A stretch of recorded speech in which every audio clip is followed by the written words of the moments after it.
Hi everyone, welcome and welcome back to my channel. So in this video, I'm going to discuss about breeding method for the maize. So first of all, we have to know the botanical name of maize, which is Gia maize, and chromosome number is 2n equals to 20. Place of origin is Mexico. So let's get started without any further delay. So start this video with the breeding objectives. मैंने पहले ही बता रखा था कि India में breeding का objective सबसे पहले इल्ड होता है, उसके बाद रेसिस्टेंट होना चाहिए पेस्ट और डिजीज से, then high protein, oil content इसमें बढ़ जाए एंड साइटोप्लाज्म जो है उसका कोई अल्टरनेट सोर्स मिल जाए, हाई इल्डिंग बेबी कॉर्न्स हो। बस इतने काफ़ी है हमारे लिए ब्रीडिंग ऑब्जेक्टिव मेज के लिए। सो इल्ड है तो इल्ड में हमें क्या चाहिए? Complex character control by polygenes. हम लोग पॉलीजीन से कोई कॉम्प्लेक्स कैरेक्टर से उसे कंट्रोल कर सकते हैं। Attention is to be paid to have the ideal plant type. Varietal hybridization as a maize breeding method did not gain popularity. Hybridization method से जो हम वराइटल हाइब्रिडाइजेशन मेथड जब करते हैं तो उससे ज़्यादा पॉपुलर नहीं हो पाया है हमारा मेज़ का breeding. The main reason for this is the difficulty in getting the superior segregants. Hybridization करके हमें सुपीरियर सेग्रीगेंट नहीं मिल पाया था, इसलिए बहुत ज़्यादा पॉपुलर नहीं है। सो हमारा मेन वर्क क्या है कि कॉम्प्लेक्स कैरेक्टर को कंट्रोल करके पॉलीजीन्स के थ्रू हम हाई इल्ड ले सकें। Breeding for pest and disease resistant, shoot fly, stem borer, Heliothis are the major paste.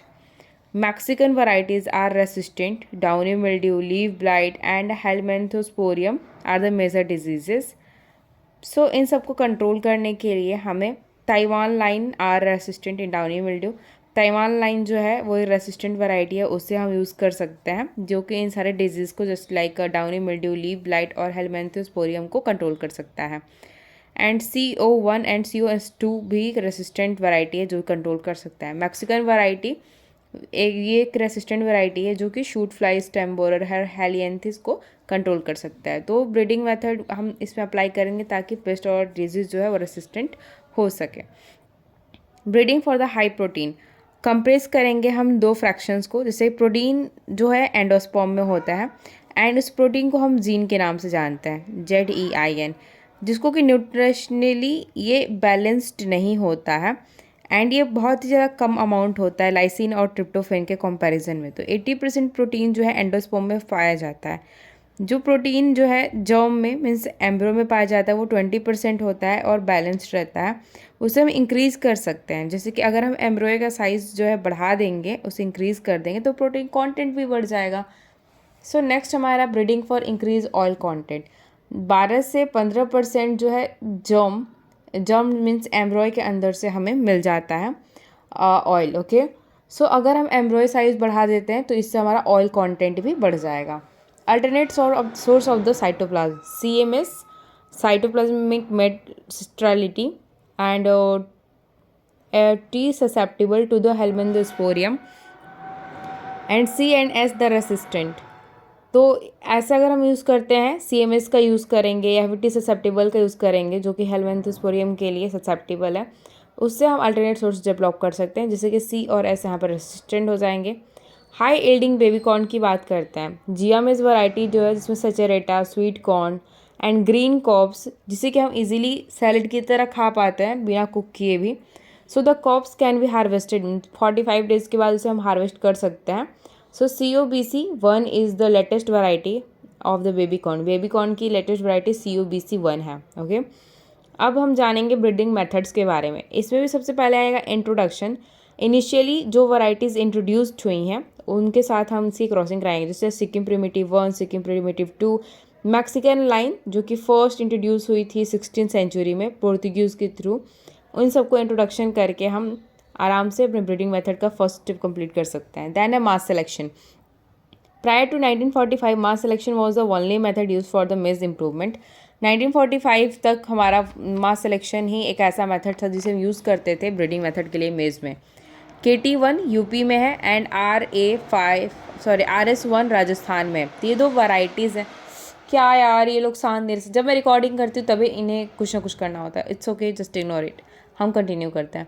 By adopting mass selection technique it is possible to get yield increase by 19% per cycle. अगर हम मास selection technique को adopt कर लेते हैं तो 90% से हमारा जो यील्ड है वो इंक्रीज़ हो जाएगा। नेक्स्ट मेथड है हमारा ear to row selection. First time इसे प्रपोज किया था हॉपकिंस ने, जो कि इसके साइंटिस्ट हैं, for improving oil and the protein content. Ear to row selection जो है हॉपकिंस ने इसे फर्स्ट टाइम प्रपोज किया था प्रोटीन और ऑयल कंटेंट मेज़ में बढ़ाने के लिए। ये मेथड जो है वो इन्वॉल्व करता है सिलेक्शन। इसमें हम फिनोटिपिकली कुछ नंबर्स में सिलेक्शन कर लेते हैं, कुछ ईयर्स है जो भी हम ईयर्स लेना चाहते हैं उनका, जो भी हमारा पॉपुलेशन ग्रो हुआ है उनमें से अलग करके। ओके, देन जो सिलेक्टेड क्रॉप्स हैं उसे हम हार्वेस्ट करते हैं सिंगल प्लांट बेसिस पे एंड उसे अलग रख देते हैं सीड से, और बाकी जो बचते हैं रिमेनिंग उसे हम शो कर देते हैं रोज़ में based on the best performing rows. And उसमें हम चेक करते हैं कि कौन सा रोज़ जो है सबसे अच्छा परफॉर्म कर रहा है, तो नेक्स्ट सीजन में जो रिजर्व सीड्स हैं उसे शो करेंगे हम। ये जो मेथड है बहुत ज़्यादा सुइटेबल कैरेक्टर मतलब फाइंड करने में हेल्प करता है। इसका हेरिटेबिलिटी भी बहुत ज़्यादा होता है, जैसे कि ऑयल कंटेंट, प्रोटीन कंटेंट के लिए, लेकिन ये इल्ड बढ़ाने में हेल्प नहीं करता है। नेक्स्ट हमारा modified ear to row method. ये प्रपोज किया था लॉन्ग्विस्ट ने। Ear head from the population selected 100 numbers. Best ear head को मतलब जो हमारा पॉपुलेशन है उसमें से 100 अगर हमारे प्लांट्स है उसमें से जो बेस्ट ईयर हेड्स है उसे सिलेक्ट कर लिया and harvest on single plant basis, और मतलब कि उसे सिंगल प्लांट बेसिस पर हार्वेस्ट कर लिया गया एंड थ्रेस्ड इंडिविजुअली, और एक एक करके उसे थ्रेसिंग की गई। The single head harvested are raised in a progeny row. जो सिंगल हेड हार्वेस्टेड थे उसे प्रोजेनी रो में लगाया गया, जो कि मोर देन एक लोकेशन से ज़्यादा थे एंड डिफरेंट इन्वॉल्वमेंट था उनका। लोकल चेक्स भी उसे देखे गए। लोकल चेक्स क्या होते हैं, जो ब्रीडिंग वाले उन्हें पता होगा। In the main station the progeny row are use as a crossing block. जो मेन स्टेशन था वहाँ पे इसे प्रोजेनी रो को क्रॉसिंग ब्लॉक की तरह देखा गया। And pollen from best plant are collected. जो बेस्ट प्लांट थे उसे पॉलन लिए गए, देन उसे मिक्स किए गए एंड उससे क्रॉसिंग कराई गई रोज़ वाले के साथ में। सेलेक्टेड बेस्ट 5 प्लांट, उनमें से 5 बेस्ट प्लांट्स को सिलेक्ट किया गया हर एक रो से एंड फिर उसे सेपरेटली हार्वेस्ट किया गया। देन उनका जो रिकॉर्ड था उसे रिकॉर्ड किया गया इल्ड का। On the basis of performance of overall location only top 20% progeny are selected. उनके परफॉर्मेंस के बेसिस पे सिलेक्शन किया गया और उसमें से केवल 20% को सिलेक्ट किया गया। जो 20% थे वो ये जो इंक्लूड करते हैं 5 प्लांट जो हमारे सेलेक्ट किए गए थे उसमें से 20% निकले थे। These seeds from 5 plants selected are sown in a progeny row and cycle is repeated। जो ये 5 हमारे प्लांट थे उसमें से जो सीड सिलेक्ट किए गए थे प्रोजेनी रो से, उसी साइकिल को फिर रिपीट किया गया। नेक्स्ट है हाइब्रिडाइजेशन एंड सेलेक्शन। ये बहुत पॉपुलर नहीं है, not popular since isolation of superior recombinant was not made. Next है heterosis breeding. Instead of using CGMS lines, detasseling the female inbred line is followed in India. CGMS को use करने की जगह में डिटैसलिंग जो है फीमेल इनब्रीड लाइन का वो फॉलो किया जाता है इंडिया में। Since use of the CGMS line is the costlier compare to the detasseling, it is not followed. CGMS जो है वो थोड़ा सा कॉस्टली पड़ जाता है। Crossing the inbreed of the indigenous and exotic origin resulted in the release of the best hybrid. जिसमें crossing कराई जाती है इनब्रीड जो इंडिजीनियस है और जो एक्जॉटिक ऑरिजिन से, इन दोनों का। जस्ट लाइक इंडियन का इंडियन से क्रॉस कराया 24 to 43% का यील्ड इंक्रीज़ हुआ। अगर इंडियन का US डेंट से कराया तो 58% का इंक्रीज़ हुआ। इंडियन डेंट का कैरेबियन फ्लिंट से किया गया तो 47 से 54% इंक्रीज़ हुआ यील्ड। तो वैसे सिंगल क्रॉस हाइब्रिड है, जैसे कि आता है इसमें COH1 COS2। 3 वे क्रॉस ब्रीड है जिसमें गंगा 5 आता है। डबल क्रॉस हाइब्रिड इसमें COS3 आता है। डबल टॉप क्रॉस हाइब्रिड है जिसमें वाइट कर्नल हाइब्रिड आता है। गंगा सफ़ेदा 2 है। हाई स्टार्च एंड गंगा 4 है। नेक्स्ट है हमारा 7 जिसमें कि पॉपुलेशन इम्प्रूवमेंट के बारे में हम जानेंगे। Recurrent selection technique was initiated by Dhawan 1963 में धवन के थ्रू में रिकरेंट सिलेक्शन टेक्निक का शुरुआत किया गया था। The initial synthesis of the composites were done from high yielding intervarietal crosses which exhibit the minimum inbreeding depression. जब इंटरवैराइटल क्रॉसेस का यूज़ किया गया उससे जब हाई यील्ड निकल रहा था तो वहाँ देखा गया कि इनब्रीडिंग डिप्रेशन जो है बहुत कम है।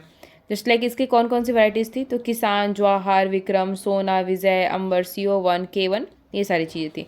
इसमें फ्यूचर थ्रस्ट क्या क्या हुए? Development of the broad based genetically diverse gene pool of the population. इसमें इतने सारे जीन पूल दिखाई पड़ गए, मतलब कि नॉर्मली अभी के टाइम में ये कंडीशन है कि जो रियल मेज की कौन सी जीन थी वो आइडेंटिफाई करना मुश्किल है, क्योंकि इतनी सारी इसमें कर दी गई है ब्रीडिंग। बहुत ही ज़्यादा ब्रॉड लेवल पे ही फैला हुआ है, बहुत ज़्यादा जेनेटिकली डाइवर्स हो चुका है। Evolution of the performance of this population through recurrent selection procedure. इसमें एवोल्यूशन किया गया है रिकरेंट सिलेक्शन प्रोसीजर से। डेवलपमेंट हुआ सुपीरियर इनब्रीड का एंड डेवलपमेंट हुआ है सुपीरियर हाइब्रिड्स का।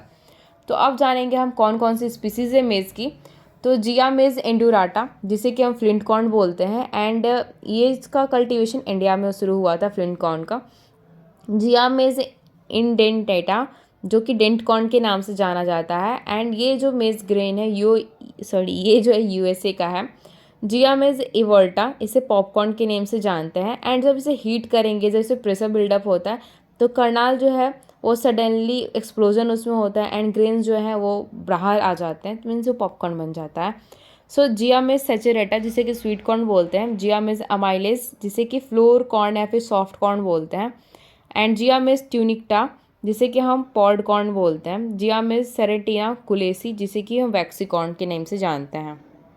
अब इसके लिए अगर हम जब ब्रीडिंग प्रोसेस कर रहे हैं तो उसके लिए कैसा क्लाइमेट चाहिए, तो मेज़ को नॉर्मली वार्म और ह्यूमिड क्लाइमेट चाहिए होता है। जर्मिनेशन के लिए 21 डिग्री टेम्परेचर चाहिए, ग्रोथ के लिए 32 डिग्री सेल्सियस टेम्परेचर चाहिए।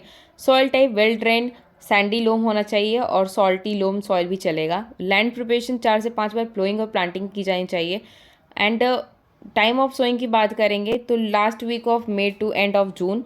सीड रेट इसका 7 kg सीड रहेगा पॉपकॉर्न का और 8 kg बाकी सारे वैरायटी का। तो ये था हमारा सारा कुछ मेज़ के बारे में। आई होप कि आपको वीडियो पसंद आई होगी, एंड अगर आपको पसंद आई तो don't forget to like, subscribe and share. Love you all, bye bye, see you soon in next video and bye bye.